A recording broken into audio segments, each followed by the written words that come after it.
Hi, welcome to Chad's Silversmithing. Before we get too far in, if you wouldn't mind hitting the like button, that really helps out my channel quite a bit. I also love it if you leave comments, so please leave a comment. I've been kind of feeling like making a cuff bracelet lately, and I haven't made one for a while, so I thought today I'd make a cuff bracelet. I'm going to use a piece of malachite. It's got quite a few kind of oolitic sort of looking patterns in it, and so my bracelet design is going to have quite a few circles and sort of half circles in it. Hopefully mirroring the design, we'll see. It should be a pretty good sized bracelet, but before we get started, I wanted to thank some people. Thank you to my patrons over on Patreon for becoming supporters. I really appreciate both their financial support and all of the great knowledge that they bring to my Patreon over there. There's a lot of nice people with a lot of talent, so thank you for being part of that. I also wanted to thank my YouTube subscribers. Probably by the time this gets published tomorrow, I'll have 8,700 subscribers, I believe. We're almost there today. So thank you for that. Thanks for all of the nice comments that you leave. It really means a lot to me when you say such nice things. And I also appreciate when you do things like buy me a coffee or the buying some merch. That kind of stuff really helps a lot. Especially the buy me a coffee is kind of a cash infusion so I can buy some more supplies, which I run through pretty fast doing this 3 times a week. So thanks for that. I appreciate that. All right, let's get started on this project. This is my design idea book. I have several versions of this on the merch store if you're interested. Helps me to kind of get my ideas in a more concrete place in my mind. And it also helps me to create kind of a template to work from. So it has this nice dot matrix in the background that helps me to keep things symmetrical. And I just find it useful. So check that out on the merch store if you're interested. I have this piece of malachite, and it's got all sorts of... It's not the greatest stone. It's got a few imperfections on it, but it's also got some really cool oolitic kind of shapes, which are like circles. And a lot of times you find malachite and it's just lines, layers of different colors of the malachite. This one has got more circles, so I kind of like it. And I thought, since it's got a bunch of circles, we should incorporate some circles into the design. And this, if you've seen some of my other videos, I like mid-century modern. This looks a little mid-century modern to me. So I'm going to make some silver balls of various sizes like that, pretty big ones. And I'm going to use 14 gauge wire for these decorations. This wire here will also be 14 gauge square wire. These are square as well, I should have said that. For the outside, I'm going to use 8 gauge half round wire. And I'm going to cut 2 pieces about, well, actually I already cut 2 pieces to the length of this. And the overall length of this is about 7.5 inches or 19 centimeters if you're a metric person, and this should be long enough to do that. So first, before we get started on anything else here, though, we need to make a bezel for this stone, and I'm going to use 3/16 inch fine silver bezel strip in 26 gauge, and probably use just 26 gauge sheet on the bottom. So we'll get started on that first. Do a little bit of filing to get this nice and flat. If you've never been to my channel before, I use hard silver sheet solder for pretty much everything, and I use a spray-on flux called My-T-Flux. Okay, let's shape this like the stone.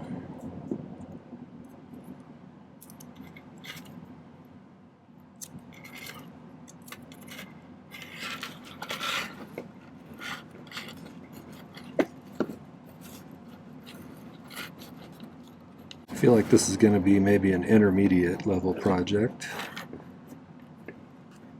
You might, when you're doing a big cuff bracelet like this, some of the smaller butane torches just won't have enough heat to get the whole thing up to soldering temperature, so you may want to use a little bit hotter torch if you're going to do something like this.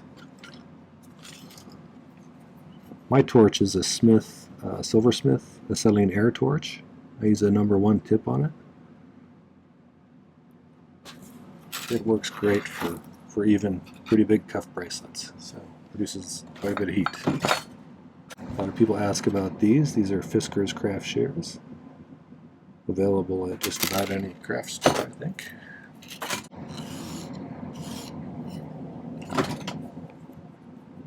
I generally make my bezels into rectangles or squares in order to solder them together so I get a nice clean seam on them. When you have a big one like this, though, it's kind of flimsy and floppy when it's got that much metal to work with. So if you put a little dimple at the bottom like that, it makes it just a little bit springier.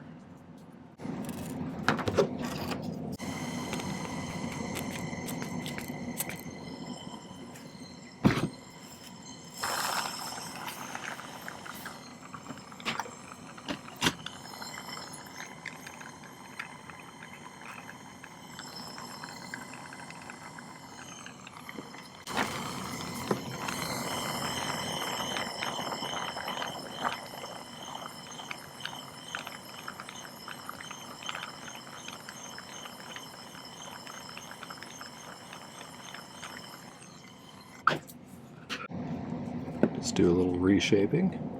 I always put the solder joint where it's going to be a little bit stiffer on the long side of an oval if you have an oval.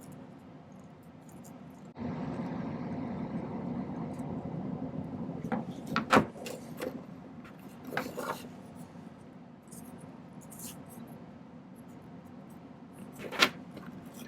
think we're pretty good on the size there.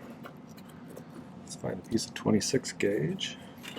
You could use thicker stuff. One of the things that people struggle with when they're beginners is soldering bezels down onto the backing if you're doing a closed back bezel. And the reason is there's quite a bit of surface area on that piece of sheet and a little bit more mass than there is in this bezel up here. So in order to get that up to the same temperature as the bezel for the solder to stick to it, oftentimes you overheat the bezel while you're trying to get that sheet up to temperature, so it's a little challenging that way. A couple of ways you can deal with that. One is you can tip the bezel or the base up while you're heating it so that you can heat underneath it. Some people use those tripods to get underneath it. Those are great. I usually just tip it up if I need to. With practice, you can kind of actively avoid the bezel while you're heating the base. You have to kind of move quickly and dot around like that, but it never hurts to heat it from the bottom for a little while before you start doing that. That seems to work pretty well for a lot of people. I always leave just a skosh extra on the outside here too, so I have a place to point the heat to pump some heat into that sheet as well. Just a little bit. I used to, when I was teaching in-person classes in the past,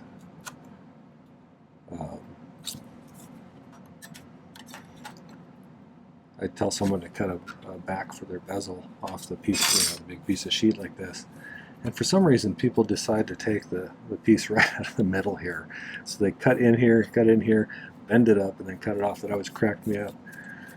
Oh, when I was talking about the base too, if you use real thick sheet on the back of something this big, it's got so much more mass than the bezel itself. It's really hard to get that to solder down nicely without melting your bezel, especially if you're a beginner. Okay, I'm going to cut quite a bit of solder for this. I solder bezels on the inside generally because oftentimes I'll be putting some decor around the outside of it. Not always, but sometimes. This one I'm not going to. But any kind of mess from the solder will be covered by the stone. So the other thing I see people do is put like 30 tiny pieces around the inside of there. You really probably don't need to do that many. Do 6 or 8 bigger pieces. Because once the solder reaches soldering temperature, it will wick along the entire bottom seam as long as it's in contact with the sheet. Let's get this dry. Sometimes though, when you're using this thinner sheet, when you're drying the flux on it, it'll warp the sheet a little bit because part of it's wet, part of it's not wet. Which changes how it's absorbing the heat. Once it dries, it stays pretty good. So if you dry it kind of slowly,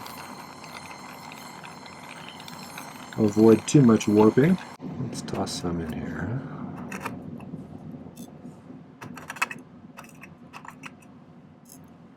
We got 6 and 8. I'm just going to kind of push them up against the edge. A little trick you can do is if you want to pick it up so you can heat from below, and you don't want your solder to slide out of place, if you heat it a little bit after the flux is on there, the flux gets a little gooey again, and it'll kind of stick that solder in place. It won't move as easily. So let's see if I can make a liar out of myself or not here. Let's try my torch up a little bit.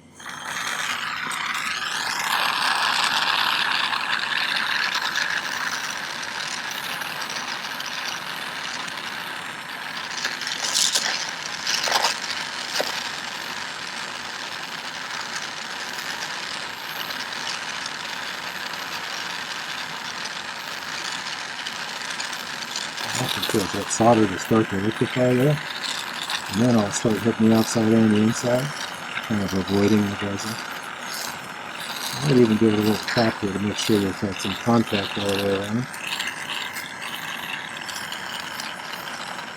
Occasionally, a little tiny bit of the sheet is warped, and so the solder won't wick around there, but I think we got it all the way around.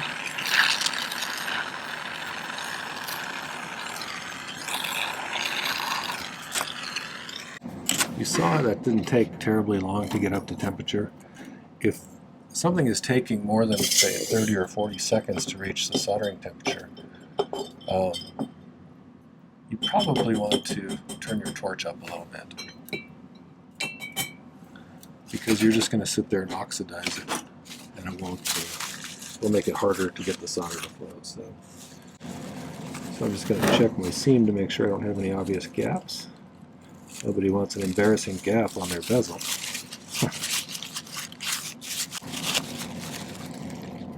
One of the other things people do a lot when they're beginners is when they're getting this to solder down to the base like that, this initial solder joint where we soldered the bezel together, the solder from that will flow down into the seam down here, and so they'll end up with a crack. I have a video about dealing with that, because it happened to me a lot when I was a beginner too, so there's where the link will be. Okay, so for this one, I'm not going to have anything sticking out from the bezel itself, so I'm just going to trim this off. Make sure you don't angle it under when you're doing this, if you're cutting it off this way. If you do that, sometimes you'll cut through that solder joint we just made. And we just file it out flush. Good. So I'm going to go right here. So let's make the band. Like I said, I cut 2 pieces of 8-gauge half round sterling wire and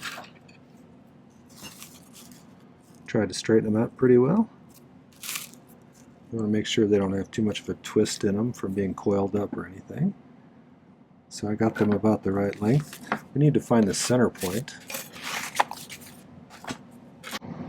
That should be the center.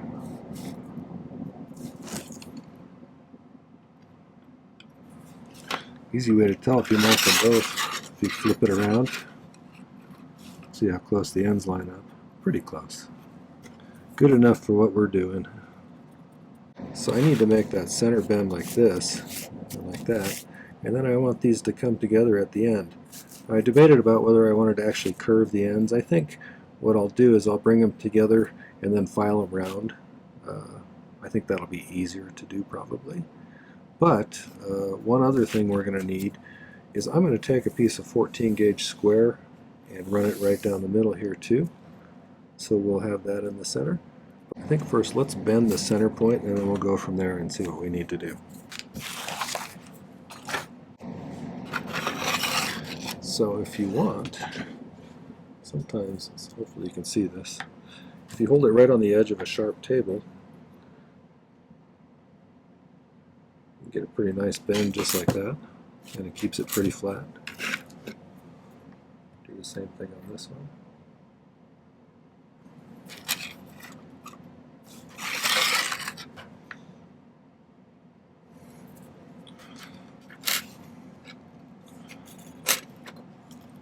So that's pretty good.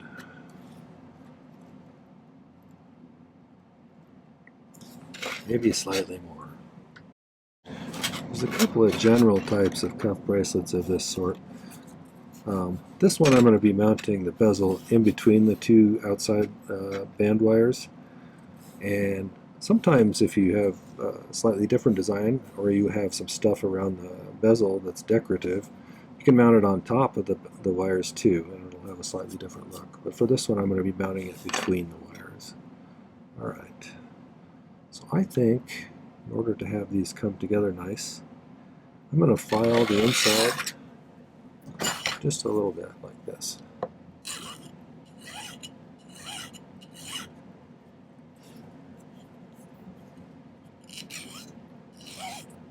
And then I'll do the same thing on the other side. We'll see how that looks. So one of the things, I don't know if you can see from the drawing, but I like to put a little piece of 26 gauge sheet on the back of this to reinforce it. So I'm going to cut a little rectangle of 26 to put underneath each end like this. And then after we solder that all together, then we'll add this 14 gauge wire.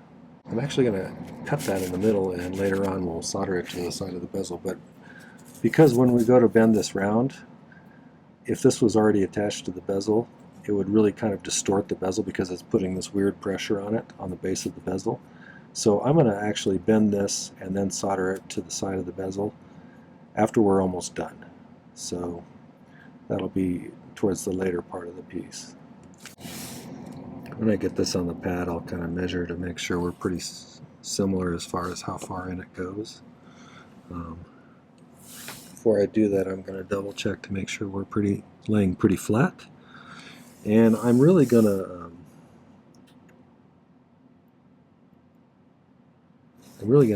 put quite a bit of solder on here so that we get a good solid connection between all of this stuff. So I hope you all like this. This is one of my favorite, or one of my most popular videos is a cuff bracelet. It's pretty straightforward one, doesn't have a lot of huge complexity to it, but it seems to be very popular.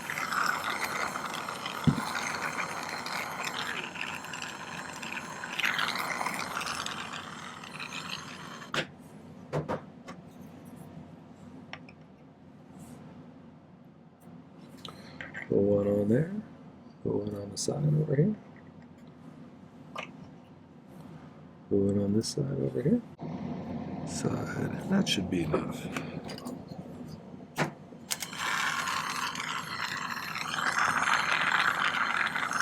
You have something as spread out as this, it would behoove you to spend some time going slowly along the wires like this in order to bring the whole thing up to temperature. If you're new to silversmithing, one of the things about silver is that it does not like to solder unless the entire piece is up to the melting temperature of the solder. And in this case, it's about 1450 degrees Fahrenheit.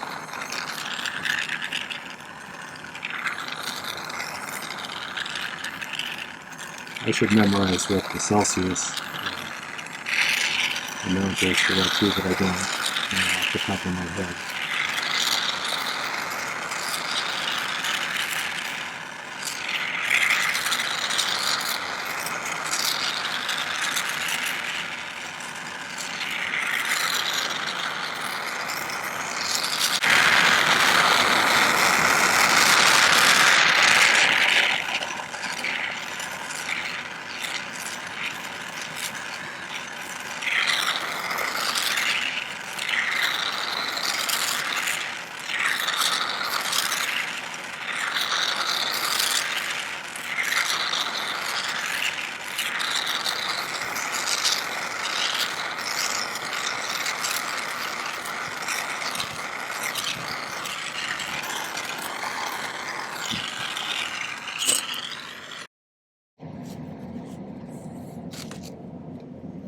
Okay, so I know you're probably yelling at the screen, why didn't you make sure that that fit in there first? It's because there's enough room here where I can pretty easily bend it to get it to just the right width for me. So As long as you're relatively close, you're good. So, all right, I'm going to trim off the excess here. I'll file that down a little better, but now we need to cut a piece of 14 gauge wire, square wire. I'm going to use. I'm going to file it so it should just nestle right in there. I got to get it to the right length. Cut it a little bit long and then snip it off until it's just the right size, because I need to straighten it out a little bit first. I'm just going to file one of these ends to kind of a point in one dimension.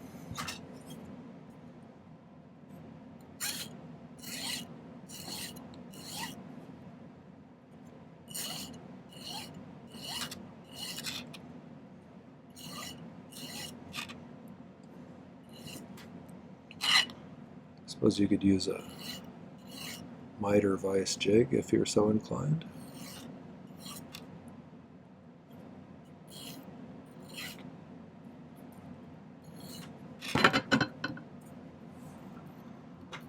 Needs to be a little bit of a steeper angle to fit in there nicely, I think, so that's better. Okay, let's make sure everything's all kind of lined up.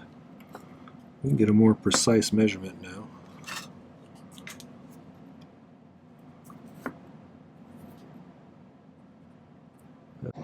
So I think I got it just perfect because there's already some solder in there.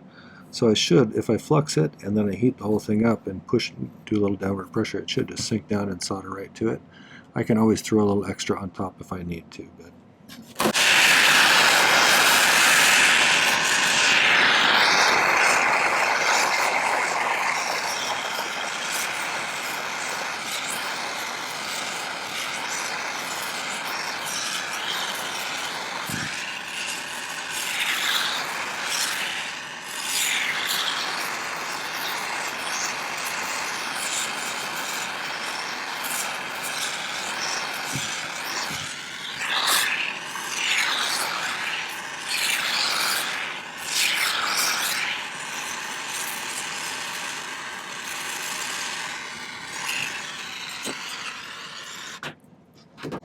this one tried to twist a little bit on me, so I had to put a little more pressure after the solder was liquefied in order to get it to push down a little bit. Okay, let's cool that off. Go ahead and clean up these ends a little bit.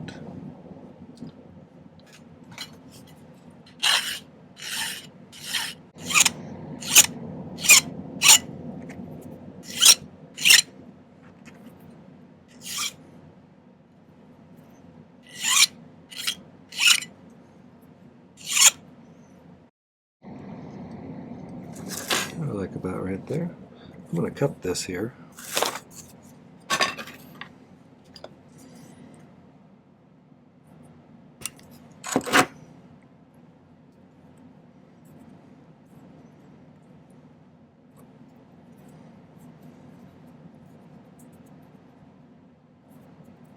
So I kind of want it out of the way so that I can solder this in here. Those wires sticking up top are going to be a little bit vulnerable, so I'm going to keep my eye on them. Hopefully they'll stay in place.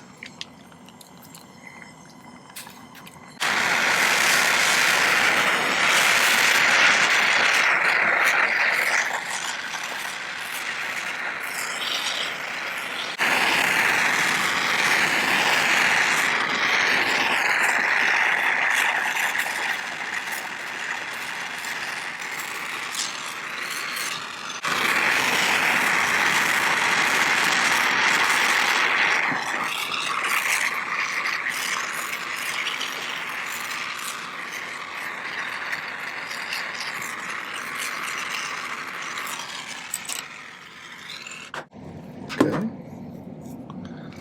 Feel heat coming off of that one. So I cooled it off, and I'm going to take these and get them straight and then run them underneath the bezel here temporarily. So I want these to run as close as I can right up the center.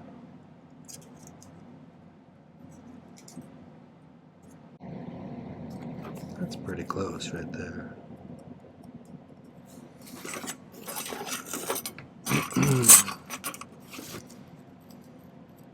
Now when I'm making these other components, I can make sure this is lined up pretty well,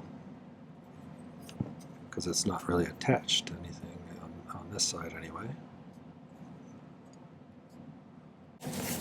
So we need to make some balls, and I think what I might do is after I make these balls, in order to reduce a little bit of the weight, we're going to be making them out of scrap on a charcoal block here because it makes nicer balls, but they're still going to have a little bit of a bumpy bottom. So when I go to file it off, I may actually use my belt sander and just sand them down a little bit so that they're flat, nice and flat on the bottom, and a little bit thinner, so to reduce the weight, because this is going to be a pretty heavy bracelet. So you could also probably dome some circles if you wanted to and solder them in that way. That would look nice and reduce the weight as well. Find some scrap here. Start with the big one. I'm going to just kind of estimate about how much stuff to throw in here. And then if we need to stop and add some more, we'll do that until we get the size of the ball that we want. And then we'll make one that matches for the opposite side.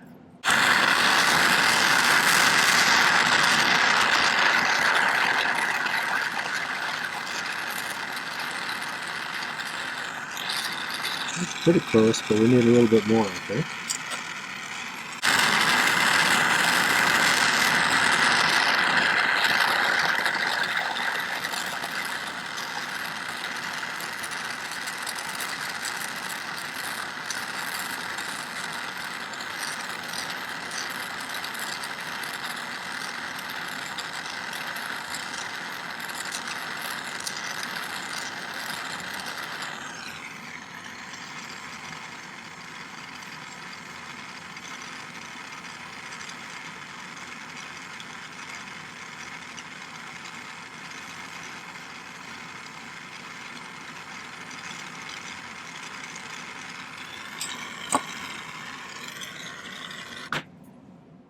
I think that might be about the right size. I'm going to let it cool to the point where it's black so I can pick it up. If you pick them up when they're still a little red like that, they'll squish a lot of times. That's pretty darn close. So you see the bottom's a little rough. So I'll be sanding those down in some way. So. All right, I'm going to make all the rest of these balls. I need 8 of them in graduated sizes, biggest here, and then gradually getting smaller. So we'll do that next. Be right back. So I got all the balls made, and I actually filed the bottoms a little bit flatter. I can use a rotary tool with a polishing wheel or a grinding wheel to take them down a little bit more. I kind of spaced them out to get an idea how they should look, and looks like they're fitting pretty well. So I also did this, because these are going to go like right in here, and so they'll need to be soldered to, I need to move this slightly over, they'll be soldered to 3 points on each of these. I don't want to solder them to the bezel, like I said, because that'll cause some distortion. So I'm going to be soldering it to the middle piece here, and here on the band. And so I made a couple of those, and then I'm going to go ahead and we're going to have to make some more to fit in the other spots. So I think I would like to solder these 2 in first, and then we'll start creating more components and going down the line.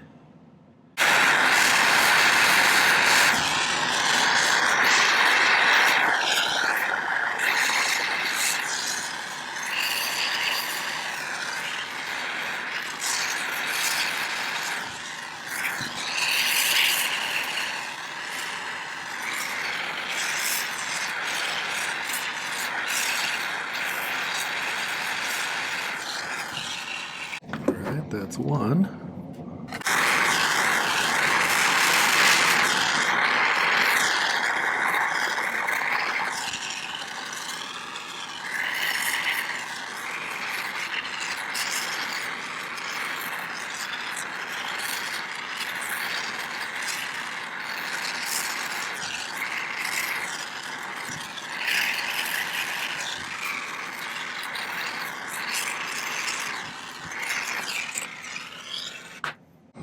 How about stick an extra ball under there?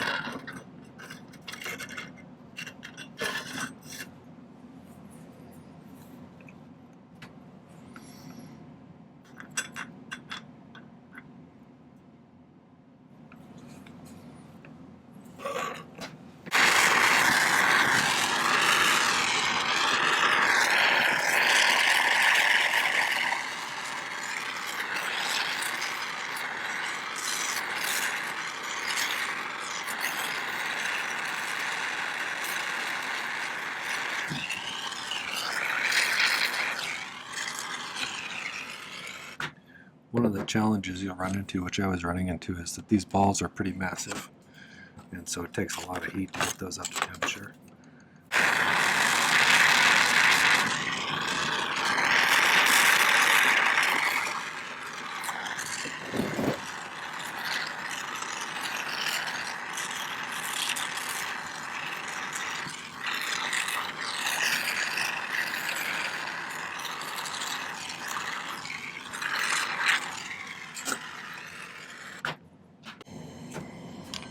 We got some solder over there.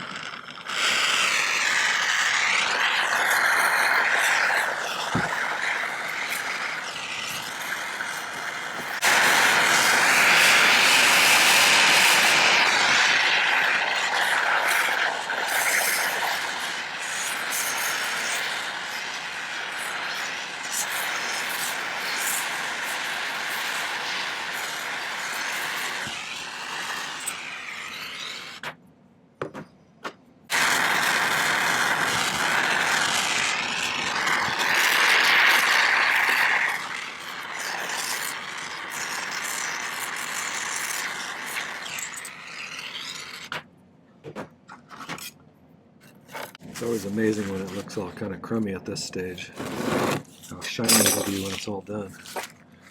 Okay, it's time to make some more loops here. I might be able to do it around my bill making pliers. First ones I wrapped around this here to get a general size. I think we may be getting down into that size range already. So let's try doing that.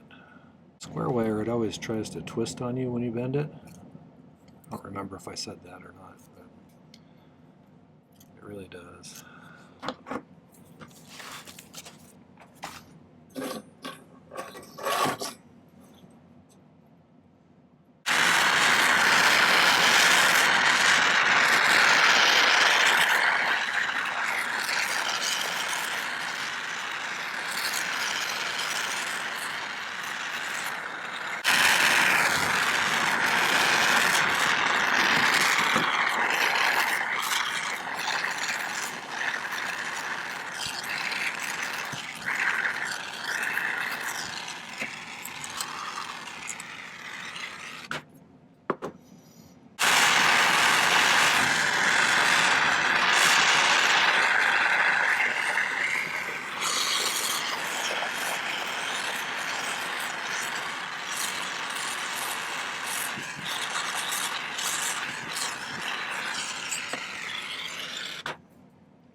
The rest of this until the very end is just going to be kind of repetitive, because I'm just going to add 2 more balls and 2 more loops,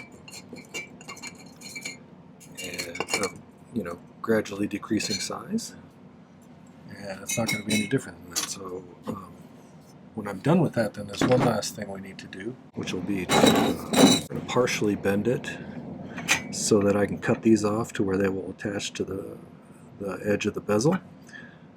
Once it's bent round, that way it'll pull this in a little bit and I won't have a gap between there. If I cut it off right there now, and then bent it and then tried to solder it, this would be separated a little bit from there. So I wanted to leave a little bit of room to work with there.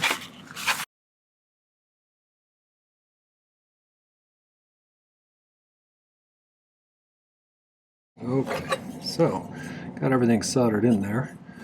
These bottom ones are still loose, and I think it's time to start bending this a little bit around something, and I'm going to just go ahead and use the bracelet mandrel.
We'll do a little bit better shaping when I'm getting ready to finish it up, but I just wanted to get a curve going so that I can attach these to the bottom, and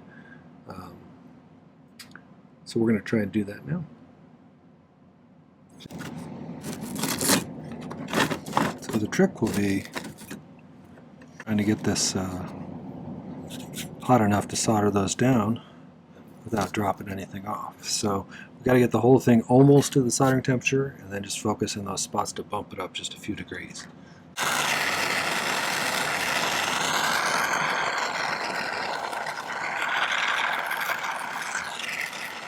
At this point, there's a lot of mass in this piece, so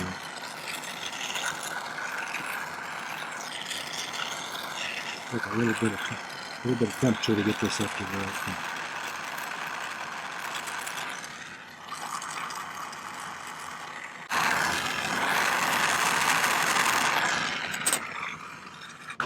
Okay, I'm going to let that pickle for a while, and then come back after I polish it. I'll set that stone for you.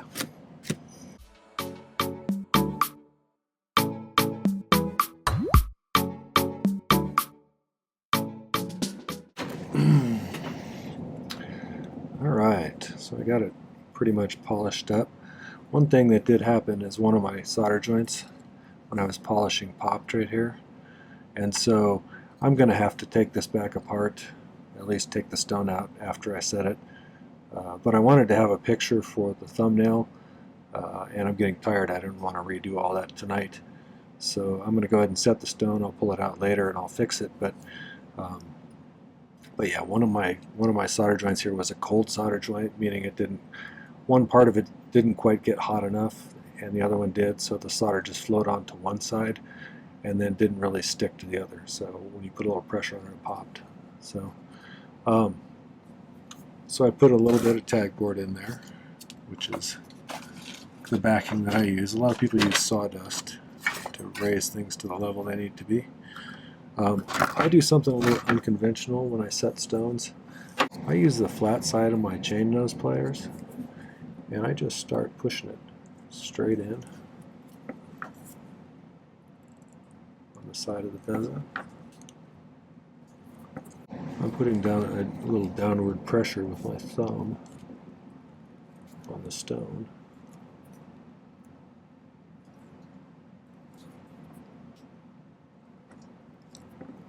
Once I get it kind of flush up against the stone, then I start to curve it over a little bit like this.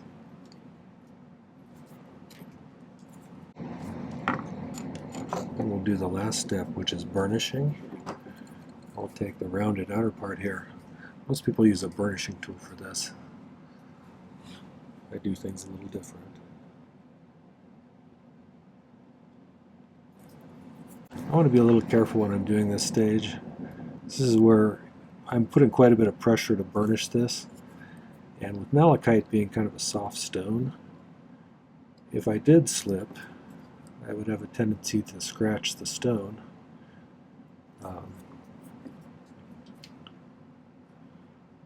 So I'm trying to be really careful not to have that happen. And we'll do a little bit of cleanup with a rotary tool and a polishing wheel right up here on the very edge. But overall, I think that came out pretty nice. It's a big bracelet, but I like it. I think it came out nice. I like the way the circles kind of reflect the swirls and the circles in the stone. I think that's kind of nice when you can complement a stone with a design. So, all right, I'll take better pictures and put them at the end. All right, well, that was the Malachite cuff bracelet. I hope you enjoyed that. If you did, make sure to hit the like button before you leave. I really appreciate that. And feel free to leave some comments. I like to interact with my audience, and it's nice to hear what you guys are making too. So tell me what you're making. I've updated my main YouTube channel page so that it shows the playlists that I've created. It's a good way to navigate the page. I've got over 270 videos now, so with that many videos it becomes a bit cumbersome to locate what you're looking for. So the playlists kind of narrow it down for you. If you want to look for beginner projects, there's a beginner project playlist. If you want to see projects that are all about rings, there's a ring project playlist. If you want to do prong settings, there's a prong setting playlist. So check those out. I think it makes it easier to navigate the channel, and then maybe subscribe to my channel. I'd love to have you as a subscriber. The last thing is check out the video description down below for some relevant links. There's the Buy Me a Coffee link there if you want to help out with some supplies. There's my Patreon link if you want to check out the details on that. There's a merch store link, and there's a link to my web page where you can buy jewelry that I've made. So thanks for coming by. I appreciate you watching. Take care. Happy silversmithing.